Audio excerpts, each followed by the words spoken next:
Heroine సౌందర్య ఆమె తమ్ముడు Amarnath helicopter ప్రమాదంలో చనిపోలేదా? వారిద్దరిది హత్య? ఆ హత్య వెనుక టాలీవుడ్ స్టార్ హీరో ఉన్నాడా? ప్రస్తుతం పోలీసులకు అందిన ఫిర్యాదు చూస్తుంటే ఖచ్చితంగా సౌందర్య డెత్ వెనుక ఏదో మిస్టరీ అయితే ఉందని అనిపిస్తుంది.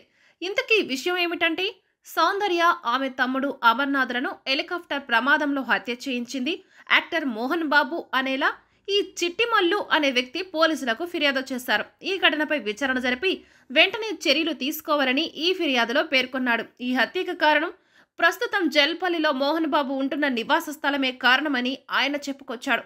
జల్పల్లిలో సినిమా యాక్టర్ సౌందర్యకున్న 6 ఎకరాల గెస్ట్ హౌస్ ని విక్రయించారని మోహన్ బాబు అడిగారని, అందుకు సౌందర్య ఆమె తమ్ముడు నిరాకరించడంతో కక్ష పెంచుకున్న మోహన్ బాబు సాక్ష్యాలు దొరకకుండా వారిద్దరిని హత్య చేయించాడని చిట్టిమల్లు తన ఫిర్యాదులో పేర్కొన్నాడు. వెంటనే విచారణ జరిపి జల్పల్లి మంచు టౌన్లో ఉన్న గెస్ట్ హౌస్ ని గవర్నమెంట్కు స్వాధీనం చేయాలని, అనాథాశ్రమానికి కానీ, మిలిటరీ సోదరులకు కానీ, పోలీసులకు లేదంట మీడియా వారికి ఆ 6 ఎకరాల గెస్ట్ హౌస్ ని ఇవ్వాలని కోరుతున్నట్లుగా ఈ ఫిర్యాదులో చెప్పుకొచ్చాడు. అంతేకాదు, మంచు మనోజ్ కూడా న్యాయం చేయాలని డిమాండ్ చేశాడు. ఇక మంచు మోహన్ బాబు ద్వారా తనకు ప్రాణహాని ఉందని, ప్రాణరక్షణ కల్పించాలని కూడా ఇందులో విన్నవించుకున్నాడు. పోలీసులు కేసు నమోదు చేసి విచారణ జరుపుతున్నట్లు తెలుస్తుంది.